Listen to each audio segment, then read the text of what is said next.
नमस्कार. आज आपण नाश्त्यासाठी मस्त कुरकुरीत असे डोसे बनवूया थोड्या वेगळ्या पद्धतीनं. तर आज आपण नाचणीचे डोसे बनवणार आहोत. अतिशय पौष्टिक आणि हेल्दीसुद्धा आहे आणि नाचणीमध्ये भरपूर कॅल्शियम असते. हाडं मजबूत होण्यासाठी तर नाचणी आपण जेवणामध्ये कसं न कसं वापरायला पाहिजे. तुम्ही डोसे किंवा उत्तप्पा किंवा भाकरी. तर आज आपण हे नाचणीचे डोसे बनवणार आहोत. छान मस्त खमंग आणि कुरकुरीत असे. लोहाचं प्रमाणसुद्धा भरपूर असते हे नाचणीमध्ये, फायबरसुद्धा भरपूर प्रमाणामध्ये असते. तर म्हटलं चला तर आज आपण हे अतिशय पौष्टिक असे नाचणीचे डोसे बनवूया. लहान मुलांसाठी तर उपयोगी आहेच, मोठ्यांसाठी सुद्धा आहे. तर आता रेसिपीला सुरुवात करण्यापहिले प्लीज लाईक, शेअर आणि सबस्क्राईब नक्की करा. नमस्कार, द्वारकाज किचनमध्ये आपलं स्वागत आहे. चला तर मग आपण रेसिपीला सुरुवात करूया. तर मी ही नाचणी घेतलेली आहे. तर ही नाचणी तुम्हाला कुठल्याही किराणा स्टोअरमध्ये किंवा डीमार्टमध्ये मिळून जाईल. तर ही 1 वाटी नाचणी घेतली, 2 वाटी मी राशनचे तांदूळ घेतले, त्यानंतर 1 वाटी उडदाची डाळ घेतली, 1 चमचा मी मेथी घेतलेली आहे. छान 3 ते 4 पाण्याने स्वच्छ धुवून घ्यायचे आहे आपल्याला. नाचणीमध्ये भरपूर प्रमाणामध्ये कॅल्शियम असते. हाडं मजबूत होण्यासाठी फार उपयोग होतो याचा. तर आपण स्वच्छ धुवून घेऊया 3 ते 4 पाण्यानं. मस्त 3 ते 4 पाण्यानं धुवून घेतलं. त्यानंतर यामध्ये दुप्पट पाणी घालायचं आहे. तर आपण हे 8 ते 9 तास मस्त भिजत घालूया किंवा तुम्ही रात्रभरसुद्धा भिजत घालू शकता.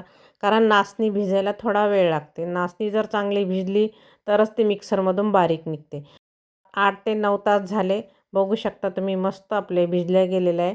थोडं थोडं मिक्सरमध्ये घालायचं आणि मिक्सरमध्ये वाटताना तेच पाणी वापरायचं आहे आपल्याला, जे आपण भिजत घातलेलं आहे ते. मस्त बारीक काढून घ्यायचं मिक्सरमधून. आता आपण हे सगळंच वाटण तयार करून घेतलेलं, डाळ, तांदूळ, नाचणी छान बारीक झालेलं आहे. छान भिजलं म्हणजे छान बारीकही होते. तर पुन्हा सगळं एकत्र झाल्यानंतर आपण एक 2 ते 3 मिनटं पूर्ण पीठ फेटून घेतलेलं आहे. आता पुन्हा आपण एक 4 ते 5 तासासाठी पुन्हा भिजत घालूया. तुम्ही हे रात्री भिजत घालून सकाळी मिक्सरमधून काढलं तरीसुद्धा चालते. आता एक 5-6 तास झाले. बघू शकता मस्त आपलं हे पीठ फुगलं गेलेलं आहे. म्हणजे थोडं हलकं होते छान फुगलं गेलं तर. आता आपण हे पुन्हा एक 2-3 मिनटं मस्त फेटून घेऊया. बघू शकता मस्त मिक्स केलेलं आहे. तर आता आपण याचे 2 भाग करूया. जेवढं पाहिजे तेवढं आपण पीठ वापरायचं, बाकीचं आपण फ्रीजमध्ये ठेवलं तरीसुद्धा चालते. 1 ते 2 दिवस हे फ्रीजमध्ये छान पीठ राहतं. सकाळच्या नाश्त्यासाठी तुम्ही हे करू शकता किंवा मुलांच्या टिफिनमध्ये द्यायचं असेल तुम्हाला उत्तप्पा वगैरे, तर तेव्हा तुम्हाला हा उपयोग होतो. कारण सकाळी सकाळी आपल्याला वाटण वगैरे हे सगळं होत नाही. त्यामुळं असं वाटण करून फ्रीजमध्ये ठेवायचं. तर आता आपण अर्धं फ्रीजमध्ये ठेवलं आणि अर्ध्याचे आपण डोसे बनवणार आहोत. तर चटणीची तयारी करून घेऊया. एक छोटी वाटी शेंगदाणे घेतले, 1 वाटी डाळवं, 1 वाटी खोबरं, हिरवी मिरची, कढीपत्ता, कोथिंबीर, जिरे. चटणीला थोडा आंबटपणा आहे म्हणून कैरी घातलेली आहे. चवीनुसार मीठ, थोडीशी साखर आणि 1 कप पाणी घातलेलं आहे. तुम्ही कैरीऐवजी दह्याचा वापर केला तरी छान लागते.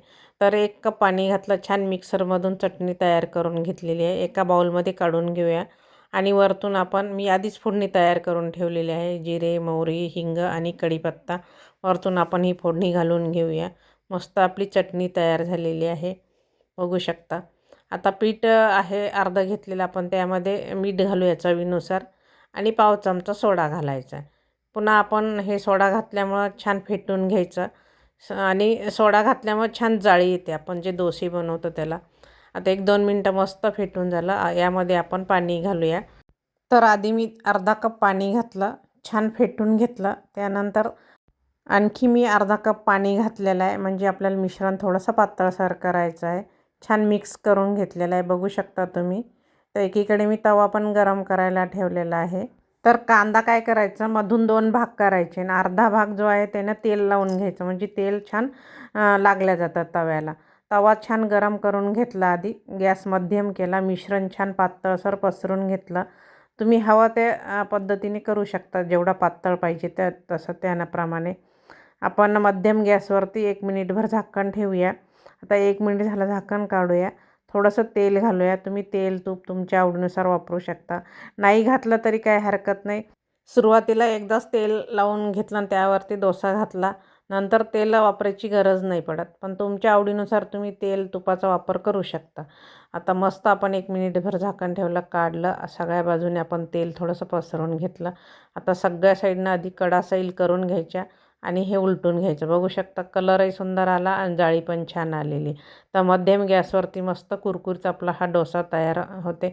कमी जास्त गॅस करायचा, म्हणजे थोडा वाढवायचा, फुल करायचा, मध्यम करायचा, एकदम कमी करायचा नाही गॅस, नाही तर वात्रट होतात हे डोसे नाचणी असल्यामुळं.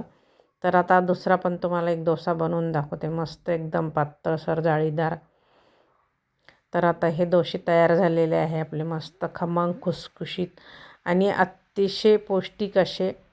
तर सकाळच्या नाश्त्यासाठी तर परफेक्ट आहे हे. तुम्ही संध्याकाळी पण करू शकता, कारण आणि करायला खूप वेळ लागत नाही, झटपट होणारा पदार्थ आहे आणि हेल्दीसुद्धा आहे. तुम्ही नक्की या पद्धतीनं असे डोसे करून बघा. तर मस्त आपले कुरकुरीत डोसे तयार झाले. तुम्ही एकदा ही रेसिपी नक्की करून बघा. तुम्ही यासोबत बटाट्याची भाजी पण करू शकता किंवा तुमच्या आवडीनुसार चटणीसोबतसुद्धा छानच लागतात. तर तुम्ही या पिठाचे उत्तप्पासुद्धा बनवू शकता, कारण लहान मुलांना डोसा जर तुम्ही टिफिनमध्ये दिला तर ती एवढ्या वेळ गरम राहत नाही, थोडं वात्रट होते. तर त्यासाठी काय करायचं, उत्तप्पा पण करायचं. मी तुम्हाला थोडंसं उत्तप्पा पण करून दाखवते. थोडंसं डोश्यापेक्षा घट्ट पीठ ठेवायचं. त्यामध्ये मी कांदा एकदम बारीक कट करून टाकला, टमॅटो, कोथिंबीर. तुम्ही तुमच्या आवडीनुसार भाज्या घालू शकता, गाजर, शिमला मिरची. तिखट आवडत असेल तर बारीक कट करून केलेली हिरवी मिरची घालू शकता. तर मीठ ते टाकून मी सगळं मिश्रण एकत्र केलं. तव्याला छान बटर लावून घेतलं, त्यावरती हे उत्तप्पा पसरवून घेतला. वरतूनसुद्धा थोडंसं बटर लावलं, थोड्या वेळ झाकण ठेवलं. वरची बाजू कोरडी झाली म्हणजे पलटून घ्यायचं आहे. मस्त आपला उत्तप्पा तयार झालेला आहे. तुम्हाला जर हे लहान मुलांना द्यायचं असेल तर याच्यामध्ये भाज्या एकदम बारीक कट करून घालायचे, म्हणजे मुलांना काढता पण येत नाही आणि पोटात पण जाते. तर या पद्धतीने तुम्ही हे नाचणीचा उपयोग करू शकता. रेसिपी आवडल्यास कमेंट नक्की करा, लाईक आणि सबस्क्राईब करायला विसरू नका. व्हिडिओ शेवटपर्यंत बघितल्याबद्दल धन्यवाद.